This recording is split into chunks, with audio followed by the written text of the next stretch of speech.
በጸሎታችሁ አስቡን። እሷንም በጸሎት አስቧት፣ እኔንም በጸሎት አስቡን። ለሁለታችንም ጸሎት አድርጉልን። ሰላም ተመልካቾቼ፣ ዛሬ ደግሞ የምንሰማው ወይም ደግሞ የምናየው የዴዚንና የአሞራው ወይም በትክክለኛ ስሙ የአሌክስን የፍቅር ታሪክ ነው እና ደግሞ ተለያይተዋል ወይስ አልተለያዩም የሚለውን ምላሽ የምናገኝበት ቪዲዮ ስለሆነ የትም ሳትሄዱ በደንብ ተከታተሉ። ሰብስክራይብ ማድረግ እንዳይረሳ። ዴዚ ግማሽ ኢትዮጵያዊ ግማሽ ደግሞ የውጭ ዜግነት ያላት ስትሆን ያው የምናውቃት በጣፋጭ አማርኛዋ ነው። ሁላችንም ደግሞ እኔ ጅንጀና አልፈልግም በሚለው አባባሏ በደንብ የምናውቃት ይመስለኛል። ወንድ ጓደኛ ጅንጀና እኔ ጅንጀና አልፈልግም። አብዛኛውን ጊዜ የምናውቃት ቲክቶክ ላይና ላይቭ በመጫወት ነው። ከሌሎቹ ጋር እንደምትጫወተው ሁሉ አሞራ ወይም አሌክስ ከሚባለው ልጅ ጋርም ብዙ ጊዜ አብረው ላይቭ ላይ ጊዜያቸውን ያሳልፉ ነበር። መጀመሪያ ላይ እንደ ማንኛውም ቲክቶክ ተጠቃሚ ወይም ላይቭ ተጫዋች አብረው ያወራሉ፣ ይጫወታሉ፣ ጊዜያቸውን ያሳልፉ ነበር። ቀስ እያለ ግን ግንኙነታቸው ወደ ሌላ ነገር እየተቀየረ መጣ። እሱ ወደ ፍቅር ግንኙነት ማለት ነው። አብዛኛውን ጊዜ እንደውም ከሌሎች ሰዎች ጋር ጌም በሚጫወቱበት ጊዜ አሌክስ ይቀና ነበር። ዴዚ በጣም ደስ የምትል ትልቅልቅ ተጫዋች እና ደስ የሚል አማርኛ አነጋገር ያላት አዝናኝ ልጅ ናት። እውነቱን ለመናገር ስለ አሌክስ ብዙ ማውቀው ነገር የለም ከዴዚ ጋር ከተገናኙ በኋላ እንጂ። እና ከአሌክስ ጋር በነበራቸው ቅርርብ እናትየው በጣም ደስተኛ አልነበረችም። ከዴዚ ጋር የተጣላችበት ምክንያትም ይሄው ነበር። እንደማይሆናት ቀድማውኑ ታውቋት ነበር እናትየው። ያው እናቶች ይታወቃቸው የለ። ዴዚ ግን እናቷን ባለመስማት ከአሌክስ ጋር ወይም ደግሞ ከአሞራው ጋር ያላቸውን ግንኙነት ቀጥላለች። ከእናቷ ጋርም የተቆራረጠች ይመስለኛል። ያው ግንኙነታቸው እየተጣጣፈ በመሄዱ በየሶሻል ሚዲያው አነጋጋሪ ሆነ ፍቅራቸው። ልክ እንደ ጃኒና እንደ አዶናይ ማለት ነው። የእነሱ ፍቅር አነጋጋሪና በጣም ደስ የሚል ነበር። ሰዎች በእነሱ ፍቅር ግንኙነት በጣም ደስተኛ ናቸው፣ አብዛኞቹ ተከታዮቻቸው ማለት ነው። ላይቭ ላይ የሚያሳልፉት ጊዜ በጣም የሚያዝናና የሚያስቅና ደስ የሚል ነው። በጣም ነው የሚያስቀው። በተለይ ደግሞ አሌክስ ዴዚ ከሌሎች ቲክቶከሮች ጋር ወይም ደግሞ ከሌሎች ሰዎች ጋር ላይቭ ላይ ስትጫወት በተለይ ከወንዶች ጋር በጣም ይቀናል። ቅናቱ ደግሞ በደንብ አይኑ ላይ ያስታውቃል። ሰርፕራይዝ አደረጋት። በምን? በቀለበት አደረገ።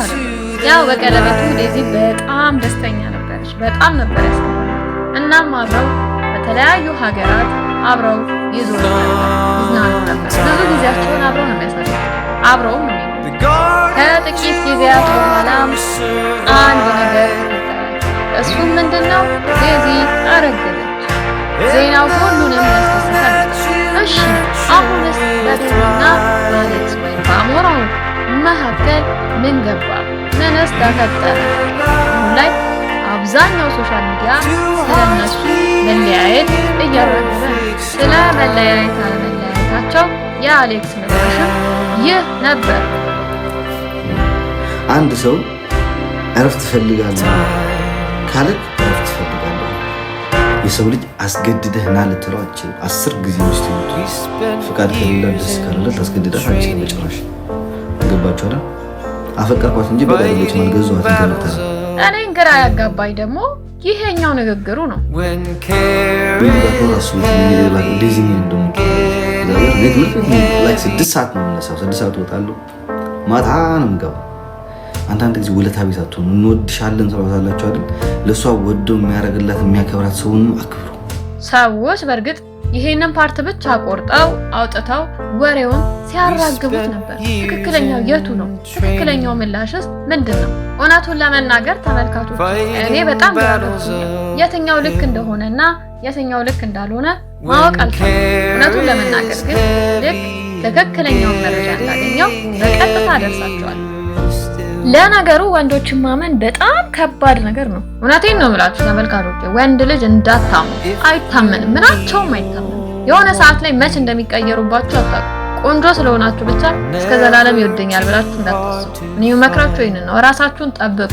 እኔ ቪው ለማግኘት ብዬ የውሸት መረጃ አላሰራጭም። ገና እነሱ ነገር እርግጠኝነት የለውም። እናንተ ግን ሰብስክራይብ ማድረግ እንዳትረሱ። ለምንድነው ሰብስክራይብ ማታደርጉ? ሰብስክራይብ አድርጉ።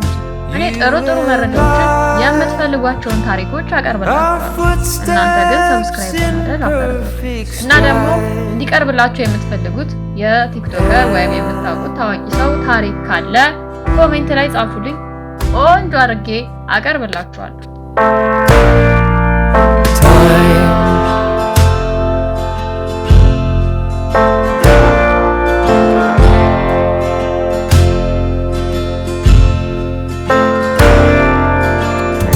In the calm of twilight, when your night's been so long, you try to do right, but everything turned out wrong.